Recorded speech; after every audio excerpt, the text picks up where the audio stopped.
noches, queridos hermanos. Les saludo en la paz del Señor. Espero que estemos muy bien el día de hoy, viernes. Ya estamos llegando a otro fin de semana de este mes de mayo. Así que les animo a que puedan estar con firmeza, con fuerza, para poder seguir estudiando, para poder seguir meditando en la palabra del Señor. Así que ánimo, hermanos, ánimo, no nos desanimemos. Nos falta muy poco para terminar este capítulo. Pero a medida que vamos aprendiendo, sé que vamos a llenarnos del conocimiento del Señor y eso nos va a ayudar a que cada uno de nosotros también podamos fortalecernos. El día de hoy vamos a hablar de un tema muy interesante acerca del temor. ¿Por qué no tenemos que tener miedo? ¿Por qué tenemos miedo ante los hombres? ¿Por qué a veces tenemos miedo a un virus, a una enfermedad o a cualquier cosa? El Señor nos va a hablar el día de hoy mediante su palabra y nos va a decir por qué no tenemos que tener miedo. Así que nos vamos inmediatamente al texto que tenemos que estudiar el día de hoy. Estamos en el capítulo 10 de Mateo y vamos a ver el versículo 26 en adelante. Vamos a tratar de poder llegar hasta el versículo 33. Dice el texto: así que no los temáis. ¿A quiénes? Bueno, habíamos hablado el día de ayer acerca de que el Señor nos está enviando a cada uno de nosotros como a ovejas en medio de lobos, ¿no? Lobos refiriéndose a esos hombres enemigos del Señor, enemigo de nosotros, porque somos discípulos de Cristo también. De manera que nos van a llevar, dice el Señor, les va a llevar a muchos de ustedes a los concilios, les van a azotar en las sinagogas, etcétera. O sea, no la van a pasar bien. Incluso a su propia familia, sus más cercanos, los van a entregar incluso a muerte. Los van a insultar. Si a Cristo lo llamaron Belcebú, a ustedes, ¿qué no les dirán? ¿Qué palabras no les, con qué palabras no les insultarán, mejor dicho? Así que, ¿qué tenemos que hacer respecto a todo eso? ¿Tenemos que tener miedo? No. No temáis, dice el Señor. No los temáis, no les tengan miedo. ¿Por qué? Porque nada haya encubierto que no haya de ser manifestado, ni oculto o que no haya de saberse. En otras palabras, los comentaristas hablan acerca de esto, de que muchas veces uno puede tener miedo de decir, ¿qué tal si no se sabe todos sus planes malévolos que han estado planeando esa gente? ¿O qué tal si nunca les llega el castigo? ¿Qué tal si hacen su fiesta? ¿O qué tal si logran hacer sus planes malévolos y no, al final no llegan a nadie a descubrirlo? El Señor dice, tranquilos, todo se va a descubrir. Tal vez no aquí, tal vez no en este momento, pero en el día del juicio se va a descubrir absolutamente todo. Nadie se quedará sin justicia. Todos tendremos justicia. Pero no solamente eso. Versículo 27. Lo que os digo en tinieblas, decidlo en la luz. Y lo que oís al oído, proclamadlo desde las azoteas. Ahora, aquí Cristo les está diciendo a sus discípulos de que lo que ellos están escuchando van a tener que decirlo a la luz y anunciarlo a las azoteas, en las azoteas. Lo que quiere decir es, prediquen, anúncienlo, todo esto, anuncien todo lo que ustedes están aprendiendo sin temor, con valor, con ahínco. Ahora, obviamente, ¿hicieron eso los apóstoles? Lo hicieron. Tal vez en parte hasta aquí. Pero a medida que ellos iban a estar con Jesús, iban a aprender muchas más cosas con Jesús. Y después de la resurrección de Cristo y en el día de Pentecostés, aún ellos van a poder tener suficiente material y bastante conocimiento para poder predicar, para poder anunciar sin temor en las azoteas todo lo que el Señor les ha enseñado y sobre todo lo que el Espíritu Santo nos enseña a cada uno de nosotros. Ahora, por eso esa es la razón, o sea, nadie se va a quedar sin justicia. No tengas miedo de que el Señor tal vez se le escape algún plan, alguna artimaña del maligno, tal vez que sea tan astuto esa artimaña, o sea, tan bien elaborada que el Señor no lo sepa. Dice el Señor, no. Todo lo encubierto se va a descubrir, no te preocupes. El Señor sabe absolutamente todo, no tengan miedo a eso. Pero no solamente eso. No solamente que el Señor tiene conocimiento de los planes malévolos que tal vez tienen el enemigo, sino también dice el versículo 28, no temáis a los que matan el cuerpo. O sea, no tengan miedo. Aquellos que pueden matar el cuerpo. ¿Quiénes pueden matar el cuerpo? Las personas, tal vez los gobernantes, no sé, la gente, enemigos de nosotros, enemigos del Señor, por lo cual enemigos de nosotros, pueden matarnos. Puede matarnos cualquier persona que nos odie o, no sé, tal vez en un asalto, en un robo, puede que nos mate. Pero dice el Señor, no le tengan miedo a eso. Ni tampoco tengamos miedo, queridos hermanos, a las enfermedades, ni tampoco a un virus. Que ahora estamos en plena cuarentena, en plena pandemia. No le tengamos miedo al virus. ¿Por qué? Porque el virus solamente puede matar el cuerpo. Igual que las personas, solamente nos pueden matar a nosotros. ¿Qué dice el Señor? No les tengan miedo a esas cosas. Ni a nadie, persona cualquiera, ni tampoco ninguna enfermedad, ni tampoco cualquier virus incluso. Mas el alma no pueden matar, no pueden tocar un virus, no puede tocar tu alma, una persona no puede tocar tu alma. Más bien, dice el Señor, tengan temor de aquel que puede destruir el alma y el cuerpo en el infierno. Cuando aquí habla la palabra destruir, en el griego no se refiere a la aniquilación del cuerpo del alma, sino se refiere a una destrucción eterna, a un castigo eterno. Ahora el Señor está diciendo, no tienes por qué tener miedo, no tienes por qué entrar en pánico, no tienes por qué estar llorando de temor por las personas que tal vez son feroces y quieren matarte, pueden solamente tocar tu cuerpo, pero tampoco ninguna enfermedad, ningún virus. Lo único que pueden tocar es tu cuerpo, pero tu alma no. Más bien teman a quien puede destruir tu alma y tu cuerpo también. Y esto nos va a ayudar a cada uno de nosotros para que no tengamos miedo, incluso cuando uno va viajando en la flota o en el auto o en el micro. Uno se pregunta, a veces tiene miedo, ¿no? O en el avión, bueno, los que han viajado en el avión. A veces uno puede preguntarse, ¿y qué tal si muero? ¿Qué tal si me estrello? ¿Qué tal si pasa un accidente? No tengas miedo, no tengas miedo. Lo único que va a hacer ahí, primero, el Señor sabe, el Señor está todo, el Señor lo planea absolutamente todo. Y segundo, si pasare, lo único que pueden quitarte a ti la enfermedad o un virus es el cuerpo, nada más. Pero el alma, el Señor lo tiene guardado, lo tiene cuidado. Y si tú has puesto tu fe en Cristo, no tienes por qué temer. No hay razón por qué temer. Eso es lo que está diciendo el Señor. Más bien, hay que temer.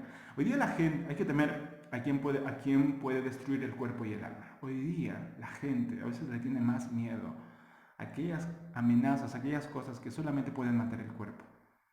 Pero no se dan cuenta que tienen que tener miedo más bien a aquel que puede matar el cuerpo y el alma. Y ese es el Señor, el Creador, el Todopoderoso. Así que no tengamos miedo, queridos hermanos. Esa es otra razón fundamental por la cual no debemos de temer ni a las personas, ni a la enfermedad, ni a un virus siquiera. No tengamos miedo. Ahora, no quiere decir, no olvidemos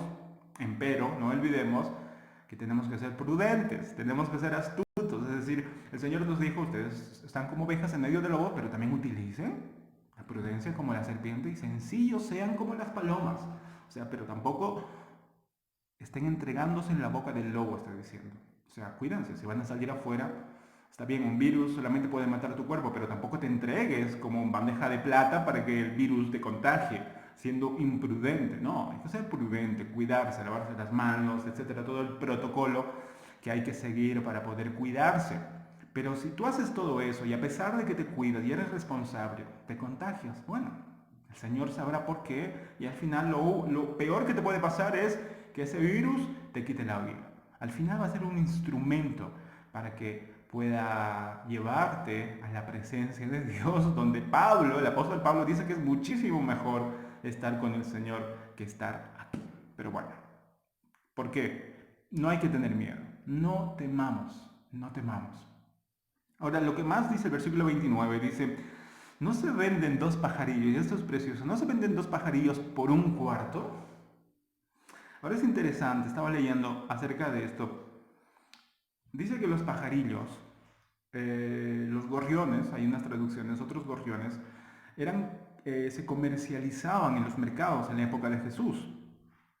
Y muchas veces se utilizaba esto para la comida, así los cocinaban como hoy comemos pollo. En esa época cocinaban estas aves, gorriones, para poder consumirlas, para poder comer.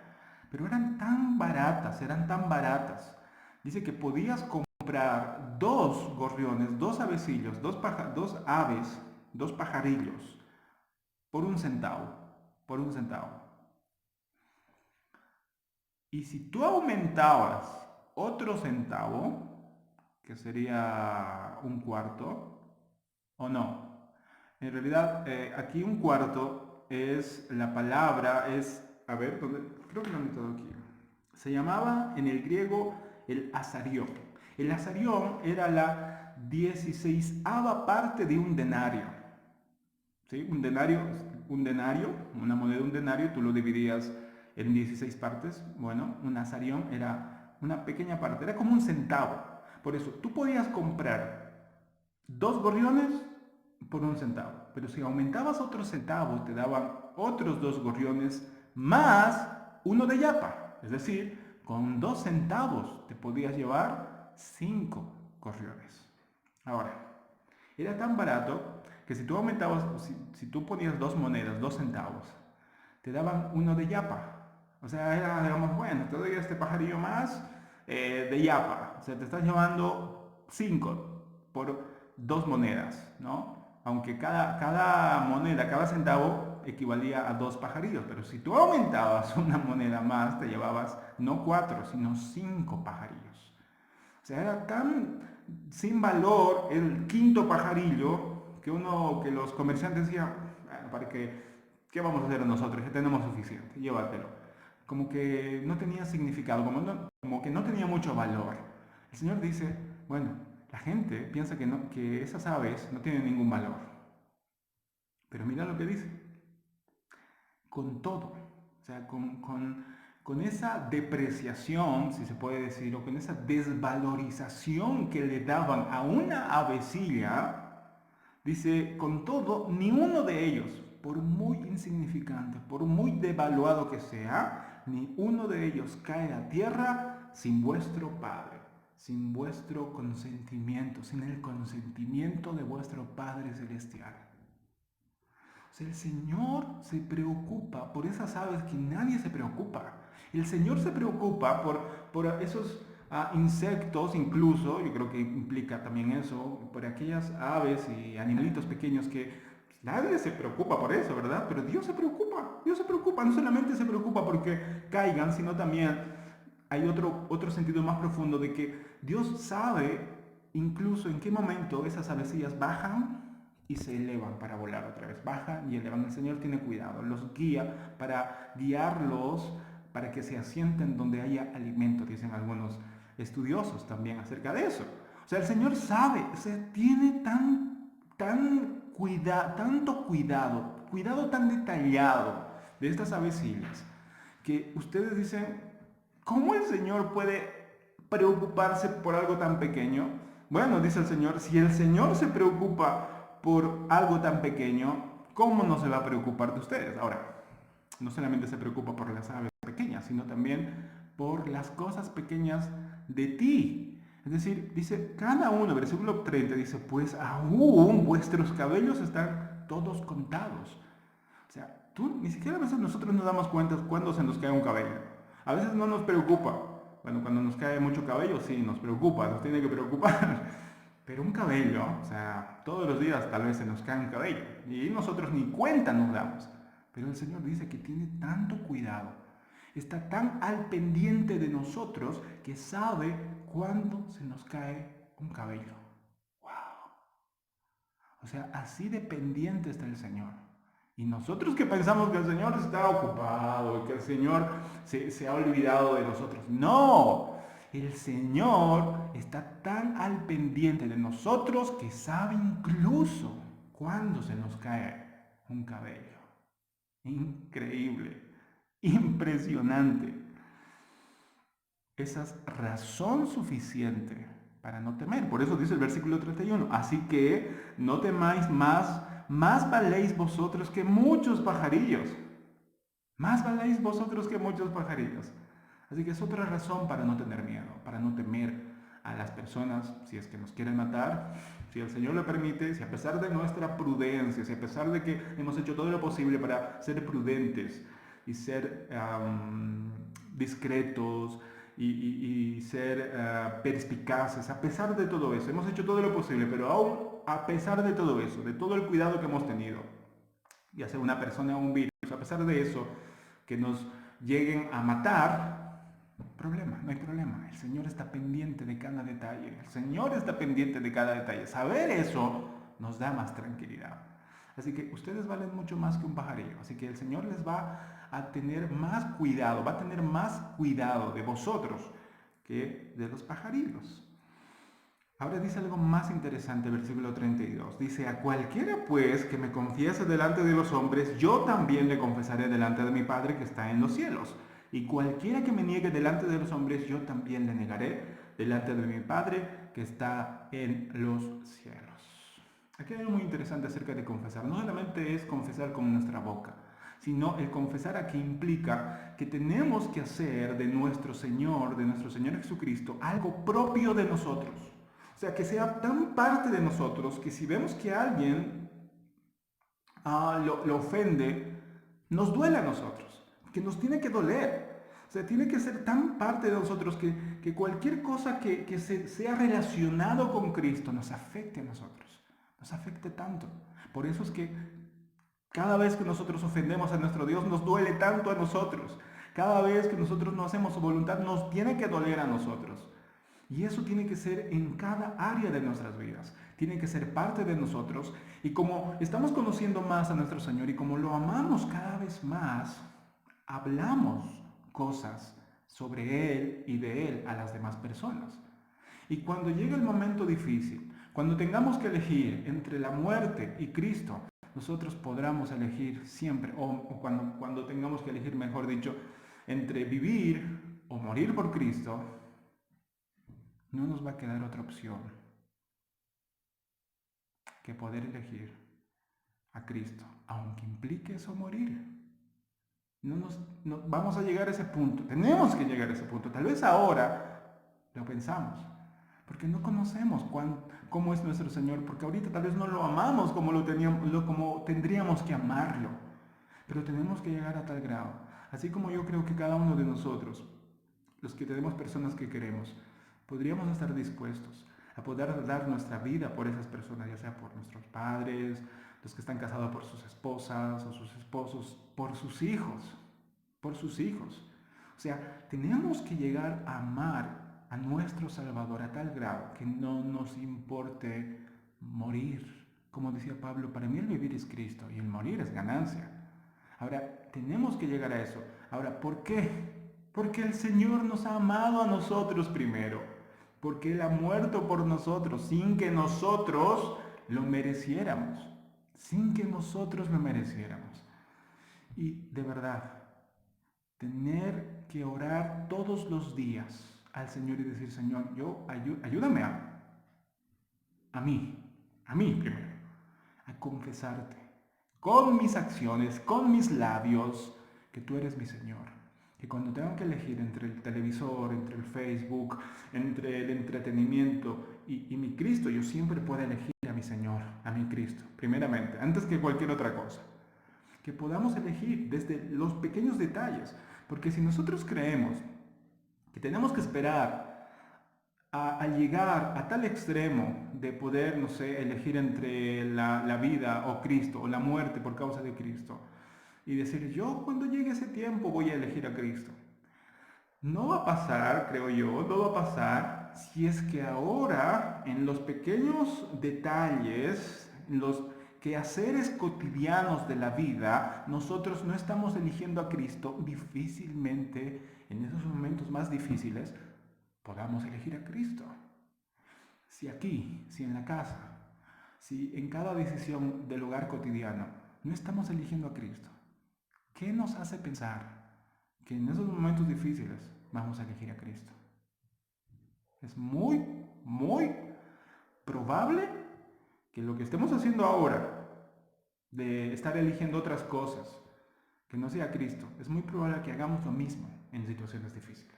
Así que empecemos ahora, queridos hermanos, en aquellas cosas que no parecen significativas, que podamos elegir a Cristo. Elegir a Cristo en cuanto a las prioridades, ahora que estamos en la casa, aunque podamos elegir a Cristo primero antes que el entretenimiento, antes que pasar el tiempo en ocio, que podamos elegir a Cristo sobre todas las cosas. Y podamos nosotros entrenar a nuestra alma, entrenar a nuestro cuerpo en ese sentido, en ese camino, para que cuando llegue ese día difícil de poder elegir a Cristo, la vida, podamos elegir a Cristo porque siempre hemos estado haciéndolo durante el proceso de nuestras vidas. Así que hermanos queridos, no tengamos miedo. No tengamos miedo, hay razones suficientes para no tener miedo. Y mientras más conocemos a nuestro Salvador, mientras más tenemos conocimiento de nuestro Señor, nuestra confianza va a crecer más. Pero ¿cómo podemos confiar en Él si no lo conocemos? ¿Y cómo lo vamos a conocer si no estamos leyendo su palabra, no estamos leyendo de Él? Así que, hermanos míos, esforcémonos por seguir leyendo, por seguir meditando, conociéndolo más, más y más y más, para que nuestra confianza en Él esté más firme, más firme, más firme. Que cuando lleguen los vientos, las tempestades, nuestra casa no se derrumbe, sino que esté arraigada a la roca que es Cristo. Bendiciones, querida congregación Kairos, mucho ánimo y abríguense.